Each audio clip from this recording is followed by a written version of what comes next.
Bien, chicos, ahora en esta oportunidad tenemos a Dorian Adriano Cadena. Él es licenciado en Biología por la Universidad Nacional Pedro Ruiz Gallo en Lambayeque, en el norte de Perú, y es miembro del grupo de investigación InGenic Solutions de Inca Biotech y también es divulgador del IGBM. Él nos va a hablar desde la obtención de material genético hasta los nanoporos y más. Así que nos vas a contar sobre tu experiencia, Dorian. ¿Qué tal? Buenas tardes con todos. Bueno, para continuar con este ciclo de charlas por el Día de la Cultura Científica, bueno, me vuelvo a presentar. Mi nombre es Dorian Adriano, ya lo mencionó Michelle. Pertenezco al grupo de investigación de Genetic Solutions de la empresa Inca Biotech SAC.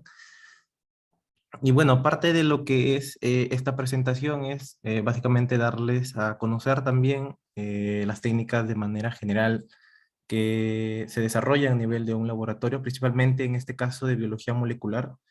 También les estaré comentando algo de lo que hemos podido realizar ahí, pero básicamente la finalidad de esta presentación es que puedan tener conceptos generales de lo que es las técnicas, algunas aplicaciones en biología molecular, parte de lo que es las técnicas de secuenciamiento, también que ahorita están de moda. Y bueno, para poder empezar, a ver, para poder empezar primero me gustaría presentarles esta imagen. Es básicamente unos bloques y cada bloque va a tener unas letras. Y en realidad es algo que nosotros tenemos en común, no solamente entre los humanos, sino también entre los animales, las plantas, bacterias, diversos organismos que se encuentran en la Tierra, ¿no? Tanto en nuestra era como también en épocas pasadas.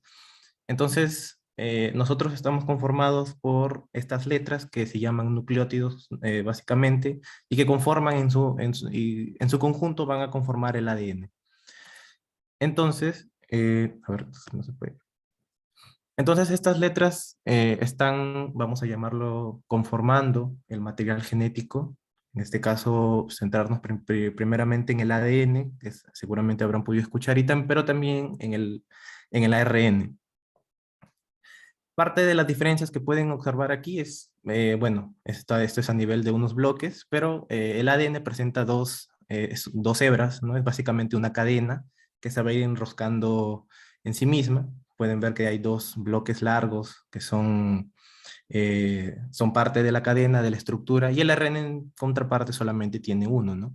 También pueden ver que los bloques tienen diferentes colores, y esto no es porque es algo al azar, sino que justamente por ejemplo, los bloques de color blanco tienen una G, estos nucleótidos se llaman guaninas, otros son de color rojo, citosinas, color negro, timinas, amarillo, adeninas, pero en el caso de ARN ya no tiene un bloque de color negro, que es una timina, sino es un uracil. Entonces, parte de las diferencias es también esa parte, ¿no? También, bueno, aquí siendo entrando un poquito más a detalle, el ADN, como ya hemos mencionado, es básicamente una doble hélice, ¿no? Que va a estar conformado por nucleótidos, son estos bloques que se van a ir entrelazando, pero con una particularidad, es decir, que son complementarios. No puede ir uno al azar del otro, sino que van a haber ciertas reglas. Por ejemplo, en la imagen de la derecha pueden ver a personas en diferentes vagones, ¿no? Entonces, una persona de color azul, por ahí, de acuerdo a la imagen, va a estar siempre emparejada.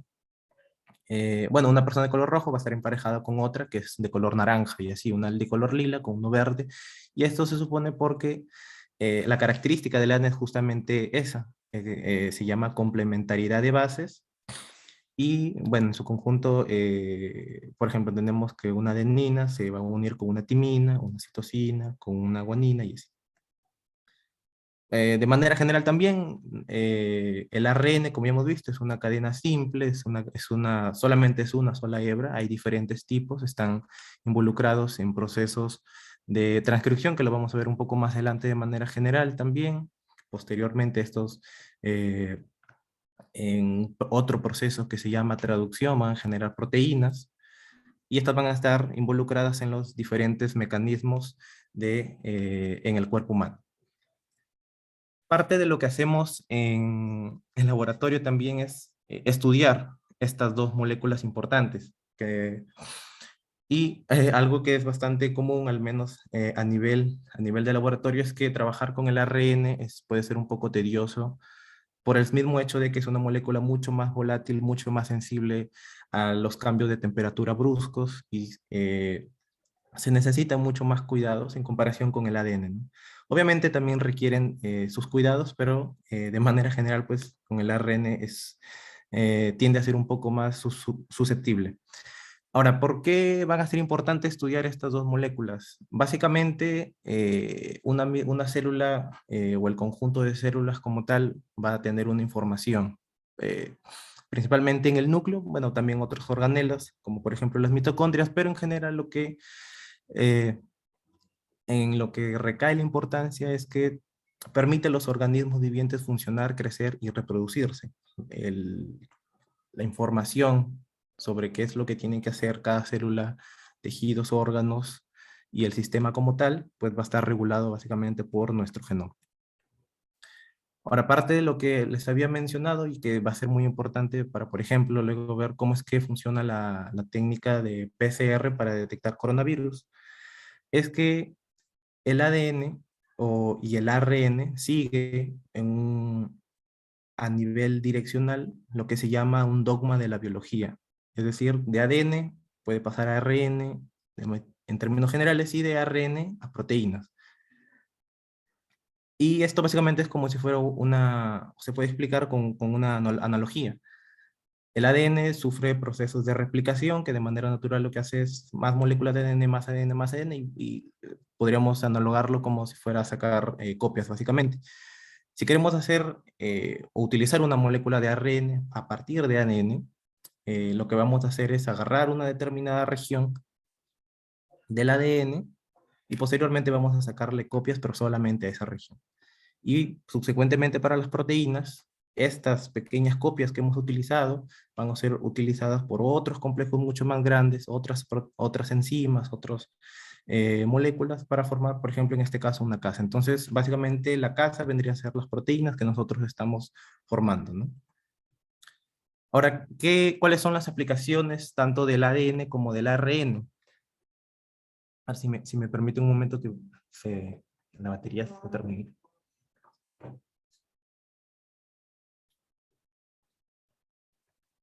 Entonces, las aplicaciones de ambas moléculas recaen tanto para, por ejemplo, ¿no? Detectar determinadas causas genéticas o investigar, mejor dicho, causas genéticas de diferentes enfermedades, como ya lo he mostrado previamente. También sirve, por ejemplo, para el diagnóstico. Ahorita está, bueno, hace ya unos años, unos meses, bastante común lo que es las pruebas o test para coronavirus, como normalmente se les llama, técnicas para análisis forense. También sirven para la detección de patógenos, por ejemplo, no solamente a nivel clínico, sino también ambiental, de plantas, a nivel acuícola. Y para pruebas de paternidad también.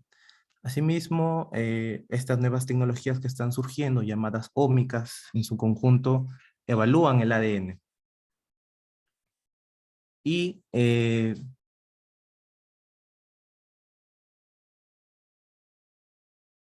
Dorian, se silenció tu micro. sí, sí, perdón. Y bueno, estas ómicas, por ejemplo, aquí estamos poniendo como ejemplos transcriptómica, secuenciación del genoma, metagenómica, van a ser diversas aplicaciones de las técnicas del secuenciamiento, mejor dicho, a lo que están enfocadas, ¿no?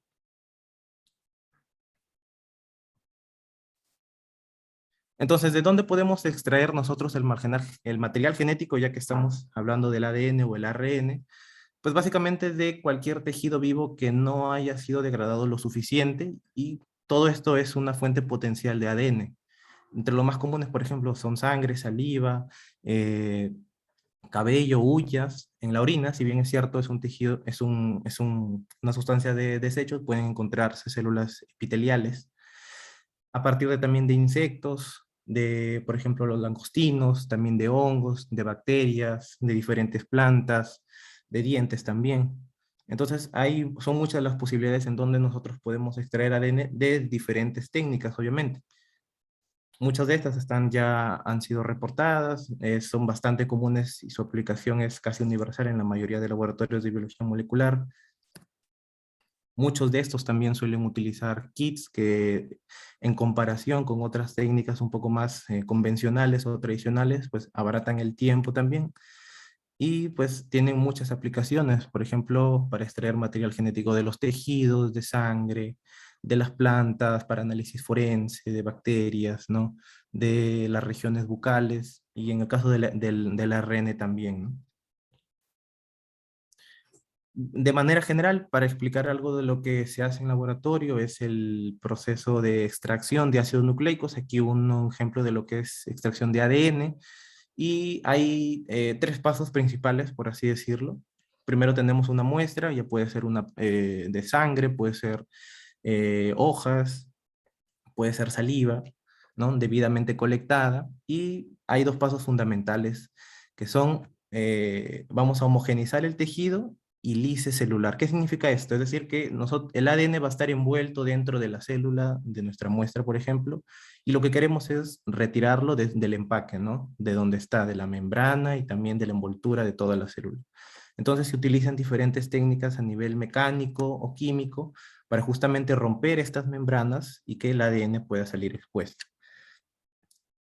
Pues, esto también, o el proceso de lisis celular, involucra que tenemos que utilizar algún detergente. En laboratorio es común un detergente llamado CTAB por sus siglas, y que lo que hacen es que estas interacciones, ¿no?, que hay entre las moléculas de las paredes celulares, por ejemplo, de las plantas, o también de la membrana celular, se modifiquen, ¿no? Y de esta forma permitan que los ácidos nucleicos puedan salir al exterior. Eh, Siguiendo con este proceso, lo que se hace es una separación de proteínas y lípidos. Básicamente es retirar todos las sustancias que nosotros no estamos interesados. Estamos interesados principalmente en el ADN. Esto se utiliza de un compuesto que se llama cloroformo. Y bueno, los pasos finales indican una precipitación del ADN. ¿Qué quiere decir esto? El ADN se encuentra suspendido en una solución. Lo que queremos es concentrarlo lo más posible porque es lo que nosotros vamos a querer, ¿no?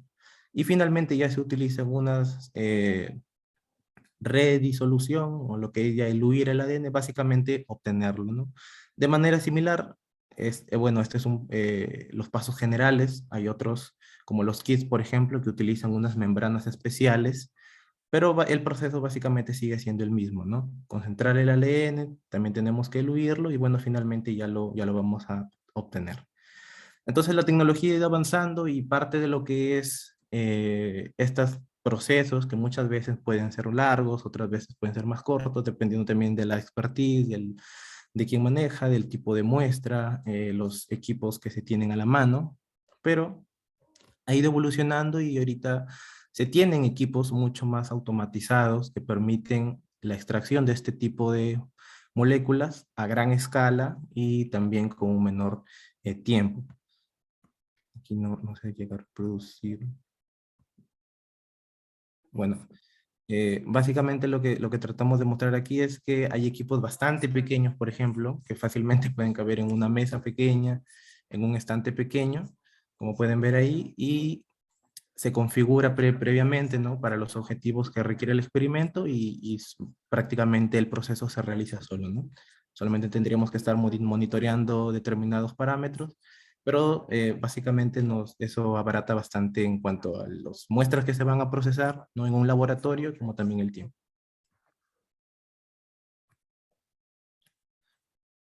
Entonces, es lo que realmente se hace en laboratorio. Sin embargo, también se puede hacer de manera casera, ¿no? Y el IGBM también tiene un protocolo en el cual sirve para poder extraer ADN del plátano. Esto se hace de manera casera, pero vale la aclaración. Cuando se realiza en laboratorio para determinadas pruebas, pues necesitamos tener determinados parámetros de calidad, pureza, concentración del ADN, pero de manera práctica podemos hacer un experimento bastante fácil y siguiendo los mismos fundamentos de los reactivos que hemos visto anteriormente.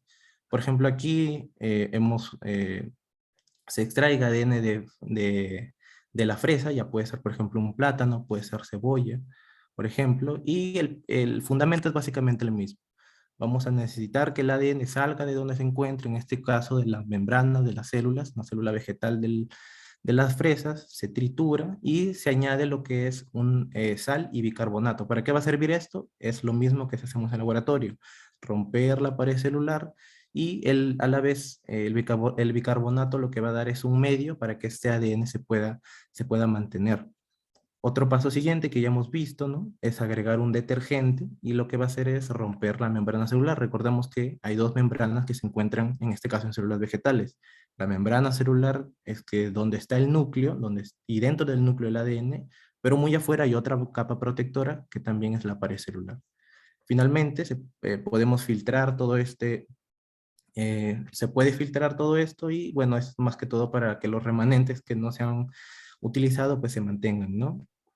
Partes finales se agrega alcohol que nos sirve para poder diferenciar el ADN en diferentes fases, ¿no? El alcohol, o bueno, el ADN no es soluble en alcohol, entonces por lo tanto se va a poder observar como ven en la imagen inferior derecha, ¿no? Como unas pequeñas hebras, como pequeñas nubes que están ahí y que básicamente, bueno, podría ser es ADN en realidad.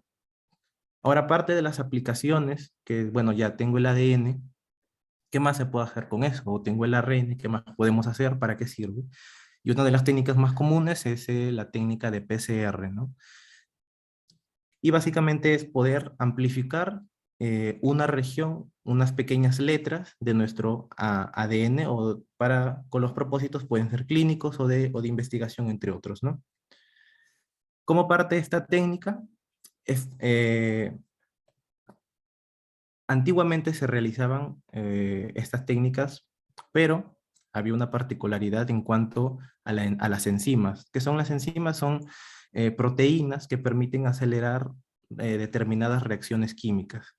Entonces, para este caso de la PCR se necesita que una enzima pueda aguantar tanto elevadas temperaturas como que también pueda aguantar que, por ejemplo, baje o se reduzca la temperatura. Por ejemplo, puede ir de 98, 96, 95 grados hasta 56 grados abruptamente y luego volver a subir a 72 grados.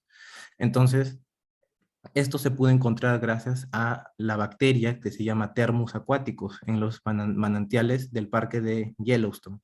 Estos manantiales están en elevadas temperaturas y de ahí se lograron aislar estas bacterias y también se lograron encontrar estas enzimas y son justamente las que se utilizan para las técnicas actuales de PCR. Ahora hay muchas técnicas de PCR, todas varían. Por ejemplo, hay PCR anidadas, es básicamente utilizar dos PCRs un poco más específicas. Hay RT-PCR, hay qPCR, RT-qPCR, como ya lo han mencionado en la anterior exposición.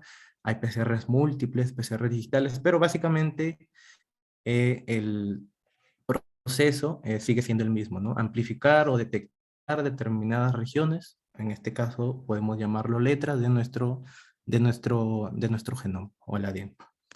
Parte de las aplicaciones también comparten con lo que es la extracción. Ya hemos visto pruebas genéticas a nivel forense, en biología evolutiva, por ejemplo, diagnóstico, no solamente clínico, también determinación de enfermedades genéticas, seguimiento al paciente, por ejemplo, los pacientes que tienen cáncer muchas veces tienen riesgo de recaídas, también se evalúa mediante PCR las proteínas anormales que generan los diferentes tipos de cáncer. A nivel de investigación, el proyecto Genoma Humano, bastante importante, vamos a comentar un poco de él después. A nivel de la paleontología, y de hecho existe lo que es paleontología molecular, también ha servido como inspiración, por ejemplo, en la película de Jurassic Park, han podido ver que hay Mr. ADN, y que explica en el caso supuesto de que uno pueda llegar a clonar, ¿no? O a partir de una pequeña muestra que ha sido fusilizada de un insecto, en este caso contenía sangre, ¿no? De un dinosaurio, pues poder recrear estos seres. ¿Qué se necesita para una PCR? Es básicamente como cocinar una sopa, ¿no? Se necesitan diferentes reactivos, que así es como normalmente solemos llamarlos. En este caso se llaman cebadores, ADNs moldes. Las letras, como ya hemos visto, van a ser importantes, ¿no? Los nucleótidos, las enzimas, por ejemplo, las polimerasas, que ya lo hemos visto, y otros reactivos, ¿no? Y la idea es poder amplificar una región que nosotros queremos. Este es un poco lo que es más detallado, pero básicamente el objetivo es el mismo, ¿no? Generar más copias, y vamos a ver por qué. ¿Cómo sabemos que hemos hecho correctamente una PCR o cuáles son los resultados de nuestras PCRs? Eh, una técnica básica que utilizamos es electroforesis en gel de agarosa, que no es más que poder colocar nuestras muestras de PCR, que son líquidos en tubitos bien pequeños, y que se van a ir separando de acuerdo a su tamaño y de acuerdo también al voltaje que nosotros le coloquemos. El ADN de por sí tiene cargas negativas porque en su estructura tiene unas moléculas llamadas fosfatos. Entonces, al colocar estas muestras, ¿no?, de ADN, estos productos de la PCR, van a ir migrando a través de todo este gel, que es como si preparáramos un gel o una gelatina, por ejemplo, solamente que en un molde rectangular, y van a ir migrando desde el polo negativo hasta el polo positivo y se van a ir separando de acuerdo a cuánto pesen. Para cómo sabemos cuánto pesan estas, ya se tienen referencias, por ejemplo, de diferentes investigaciones o también en diferentes literaturas, pero por ejemplo, si estamos evaluando, no sé, un gen de interés, ¿no?, que nadie más ha encontrado, queremos saber cuánto pesa, o al menos tenemos o creemos que puede pesar tanto. Entonces, para eso, por ejemplo, pueden ver en la imagen inferior que dice marcador de peso molecular. Lo que hace es como tener una regla y nos va a permitir a nosotros comparar.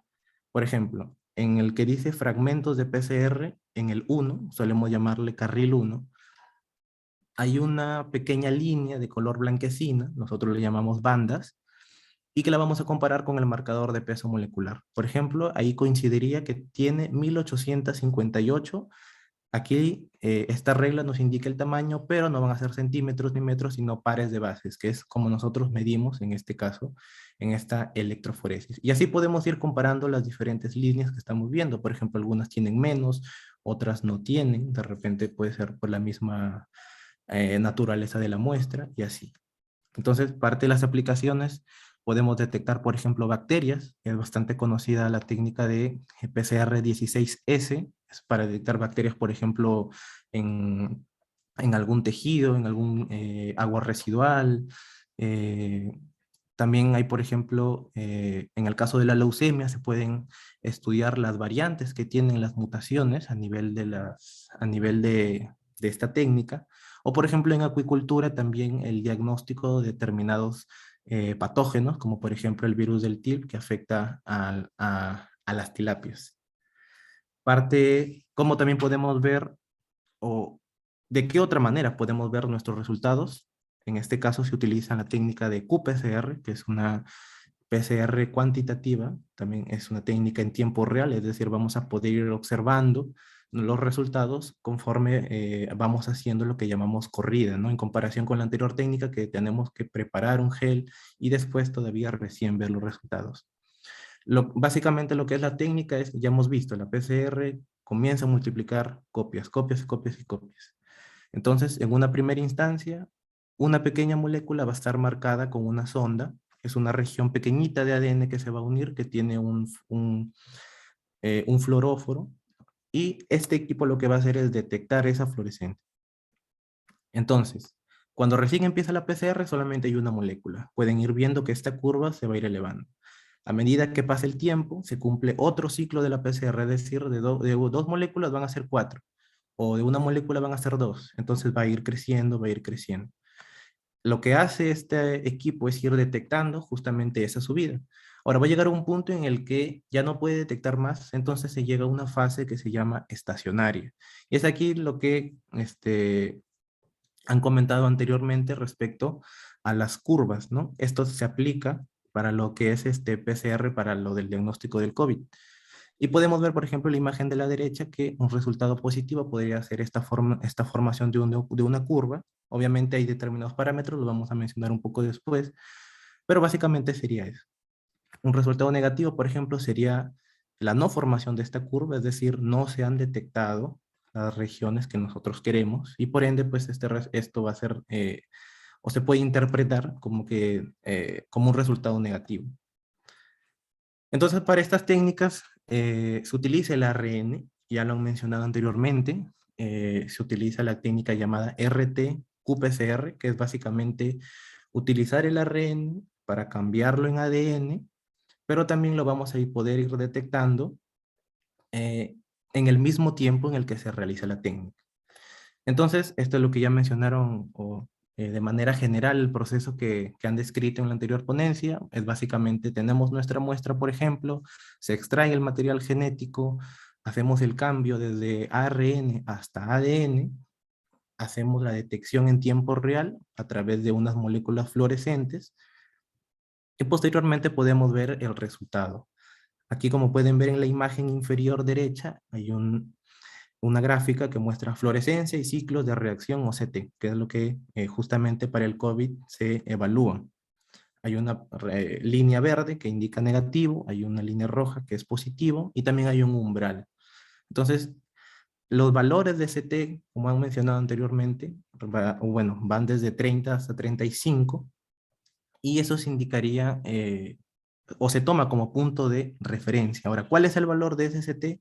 Es justamente el puntito en donde el resultado positivo en rojo coincide con el umbral, esas líneas que están punteadas pero cortadas.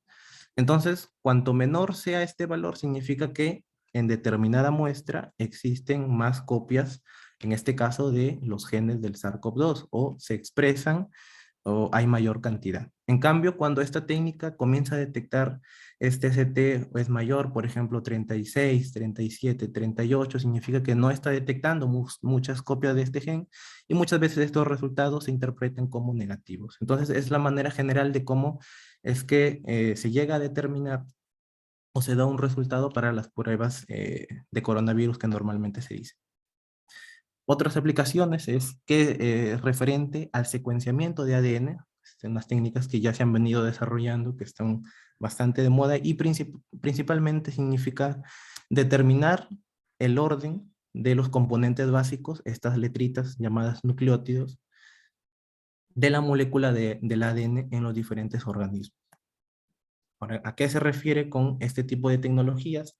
Antiguamente el secuenciamiento se hacían en regiones pequeñas de todo el genoma, ¿no? Había limitaciones, pero ya con los nuevos avances, esta técnica que se llama Next Generation Sequencing lo que hace es eh, amplificar o bueno, determinar estas letras, pero a gran escala, ¿no? Estos fragmentos que antes solamente se podían tener de manera corta, pues ahora se tienen con una amplia cantidad, una data que pesa bastante en el sentido de que tiene bastantes gigabytes, ¿no? Y estas técnicas, por ejemplo, ya han ido evolucionando, ¿no? Podemos ver aquí algunos de los equipos que se realizan. El dispositivo MinION es uno de los más pequeños utilizados aquí. Y solamente para poner en contexto, es de las diferentes técnicas de secuenciamiento que hay, es que el nanopore es una cajita bastante pequeña, que fácilmente puede ser más pequeña que una caja en donde viene un reloj, pero que nos permite obtener las letras o el ADN, nos permite secuenciarlo. ¿Y cómo hace esto? Es que cada letrita, como pueden ver, tiene una determinada, bueno, en la imagen superior derecha, cada letra tiene eh, emite un cambio de corriente eléctrica. Entonces este equipo lo que hace es medir ese cambio de corriente y lo que hace, entonces está pasando tal corriente, esto corresponde a una letra amarilla que es adenina, ¿no? Y así por ejemplo. En este caso, por ejemplo, podemos ver que se ha utilizado para lo que es la técnica de 16S, hemos visto anteriormente que es para bacterias, ¿no? Pero en este caso ya podemos saber qué bacterias son. Antes solamente podíamos decir, hemos detectado que tal muestra hay bacterias, muy bien, pero ahora queremos saber cuáles son. Entonces, a través de esas técnicas podemos saber cuáles. Muchas de las aplicaciones, por ejemplo, a nivel del genoma o cambios que pueden ocurrir, que generalmente involucran al ambiente, es una de las ramas que se llama epigenética. Otras como por ejemplo microARNs, que son pequeños ARNs que pueden modificar la expresión de los genes a nivel de los fenotipos, por ejemplo, las diferencias entre los seres humanos, algunas aplicaciones en la piel, por ejemplo, en el color del cabello, el color de los ojos, a nuestros ancestros para poder ir viendo de dónde descendemos, ¿no? El origen biogeográfico. Y no solamente en personas, sino también en animales o plantas, conocer todo el microbioma, por ejemplo, las bacterias que se pueden estar involucradas, y en el humano que ya hemos visto las aplicaciones. Esto es algo de lo que es el recuento. También se ha secuenciado al SARS-CoV-2. Fue una iniciativa que se tuvo bastante en cuenta a inicio de la pandemia y que ha sido posteriormente aplicada a diferentes países. Actualmente también el Instituto Nacional de Salud cuenta con información referente a lo que es el secuenciamiento genómico del SARS-CoV-2. Es de libre acceso, ¿no? Por ejemplo, se pueden determinar el linaje más común que está a nivel de la población de Perú. Ahí menciona que es el linaje C37 y se pueden evaluar de diversas formas, ¿no? El proyecto Genoma Humano, como habíamos mencionado en un inicio, fue un proyecto bastante ambicioso en su momento y hasta el día de hoy, con el objetivo de poder describir de manera completa todas las letras, todo el genoma de nuestro ADN. Entonces, desde su inicio, se ha enfocado también en los beneficios médicos que pueda llegar a tener, ¿no? Por ejemplo, en proporcionar información respecto al diagnóstico, ¿no? De personas en riesgo o que o que son portadoras de algún gen para una determinada enfermedad. Y, por ejemplo, aquí algunas de las aplicaciones en el cáncer, por ejemplo, estudiar los diversos tipos de cáncer, los tumores, las enfermedades raras, ¿no? Que muchas veces no son diagnosticadas en la población, las variaciones entre los seres humanos, si bien es cierto, compartimos a nivel de base una cantidad bastante similar de ADN, muchas de estas regiones difieren entre nosotros y es lo que también generan cambios individuales. Hay test prenatales no invasivos. Estos avances también permiten detectar anomalías en el feto, ¿no? A partir de una muestra de la madre. Esto también sigue teniendo algunas consideraciones éticas, pero es algo de lo que tiene una aplicabilidad. Después también se puede estudiar a nivel de los fármacos. Por ejemplo, podemos predecir si algún medicamento para determinada persona puede ser tóxico, poco efectivo, o si puede necesitar una mayor dosis, ¿no? Y bueno, finalmente hemos llegado al punto de poder secuenciar una sola célula. Regularmente extraemos todo un paquete desde células. A partir de ahí, bueno, surgen diversos procesos para tener la calidad necesaria. Secuenciamos y tenemos. Pero ahora podemos saber que, qué exactamente, o el análisis genómico de una célula, identificar los diversos genomas en una misma persona, ¿no? O de una misma persona. El cuerpo humano tiene 40 billones de células de diferentes tipos, ¿no? Están distribuidas en diferentes tejidos con diferentes funciones. Pero estos avances han hecho que sea posible explorar el material genético de células individuales, poder compararlas entre sí en una misma persona, por ejemplo. También ha sido clave también para poder estudiar lo que es la pandemia del COVID-19, por ejemplo, qué células son susceptibles a la infección, o, por ejemplo, revelar los cambios en el sistema inmunológico de los pacientes infectados. Entonces, estas son parte de lo que es las aplicaciones en cuanto a la secuenciación. Y bueno, creo que me pasé al menos 5 minutos, he tratado de poder mostrarles lo que es las técnicas de manera en general, parte de lo que se aplica en laboratorio. Hay muchas técnicas más, pero es básicamente lo que hemos podido realizar o lo que hemos podido conversar el día de hoy. Muchas gracias con todo. Gracias, Michelle, por